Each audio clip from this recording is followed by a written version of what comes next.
Brad Williams, Frugal Finance. Let's wrap up this interest rate options section with forward put call parity. What am I talking about?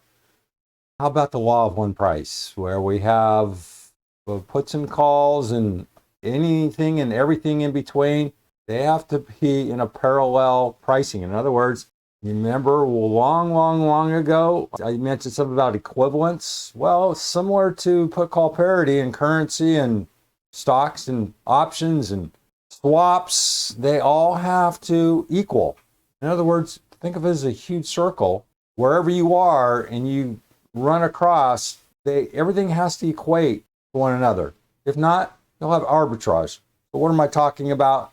We now consider the put-call parity relationship for European options for a put and call with the same expiration date and common exercise price equal to the price of the common underlying stock. The price of the call equals the price of the puts.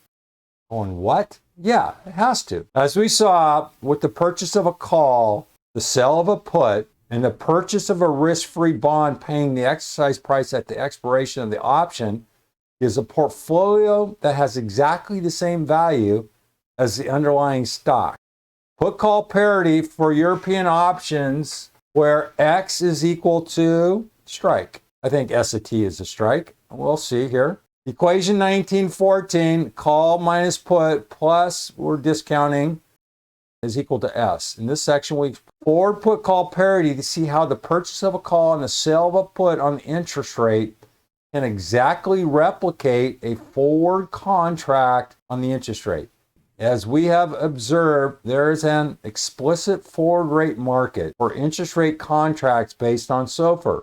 This is the market for forward rate agreements, or FRAs, that we have already considered. We also have noted the equivalence, remember I just said that, between forward SOFR rates and the rate of an FRA to cover the same future period.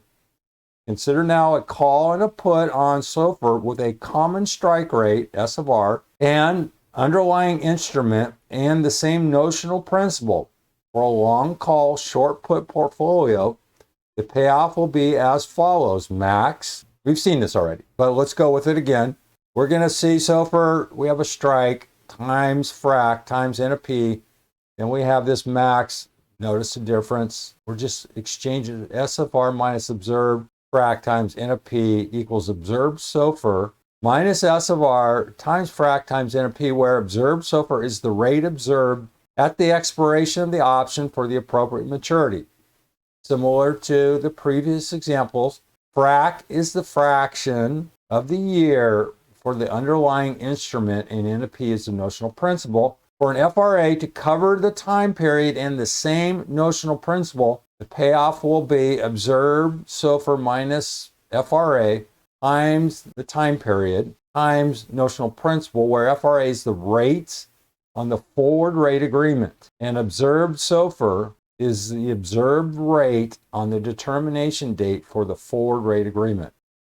For SOFR of the appropriate maturity, for identical time periods, it must be the case that forward SOFR equals FRA as a no arbitrage condition. Consider now the case in which the strike rate short put portfolio is chosen such that S of R is equal F forward SOFR equals forward, where the time periods for all three measures are the same.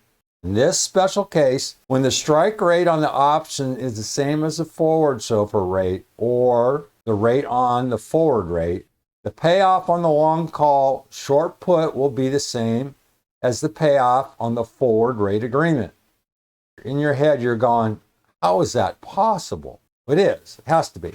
Otherwise, these nifty computers and these really smart software engineers have written these elegant algorithms to take advantage of this.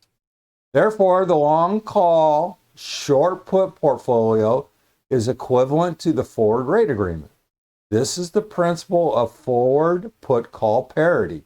Forward put call parity, equation 1915, looks like C of T forward SOFR minus, looks like the call minus the put is equal to 0, where the common strike rate on the put and call equals the current prevailing forward rate, S of R, equals FRA.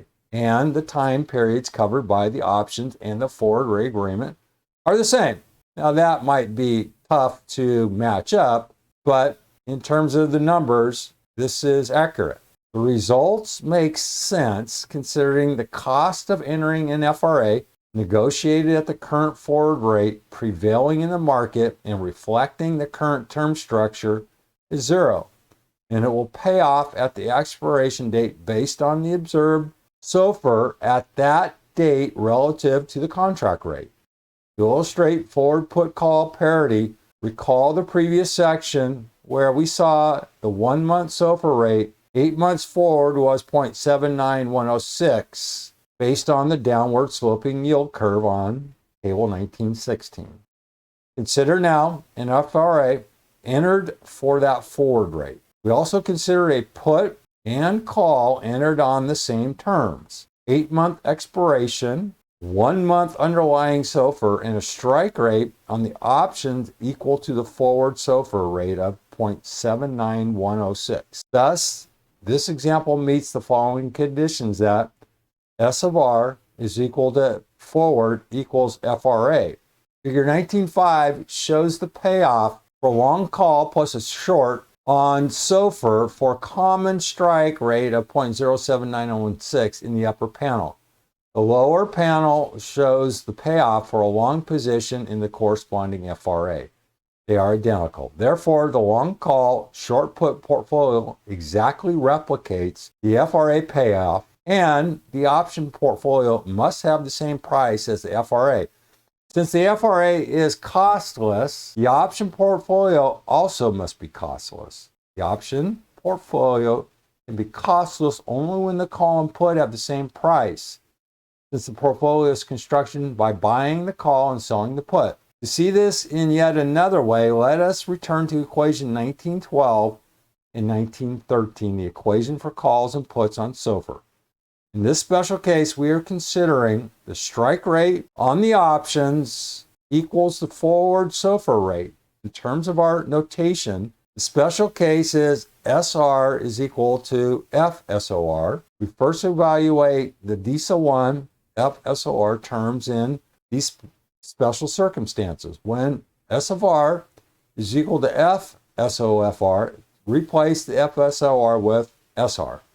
So here we are, we have DISA 1 FSOR equals log S of R, and standard deviation, etc., etc. Then we're going to plug and chug. That's DISA 1, and then we have DISA 2 is going to probably match, isn't it? Sure is.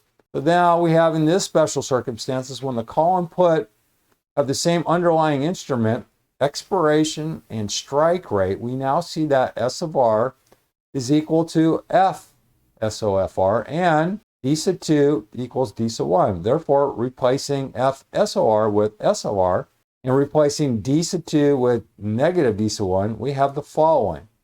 Go back, reread this on your own, look at this information, work through plug and chug. And you can see where you have your call and your put, then we have this call put, and this should crunch out to equal 0. And because the sum of the cumulative normal probabilities in the bracket expressed is 0.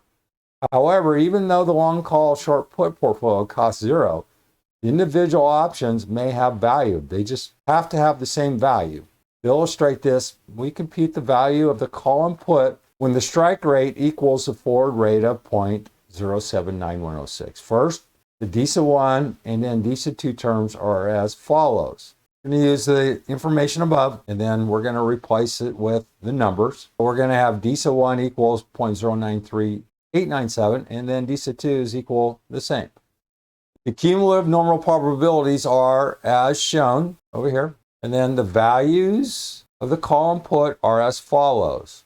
And then you can see, here are the numbers, and you can plug and chug. It's pretty simple. We've done this time and time again. And the end result will be, the call will be worth 4653649, and the put will be 46531649. We're done here. That's it. There's so much more available in terms of options, calls and put, interest rates, swaps, not swaps, Europeans, SOFR, treasuries, etc., etc. This is just the tip of the iceberg for you who want to be the specialist in this arena. There's a lot of information out there. This is a brief introduction. Brad Williams, Frugal Finance. Thanks for watching.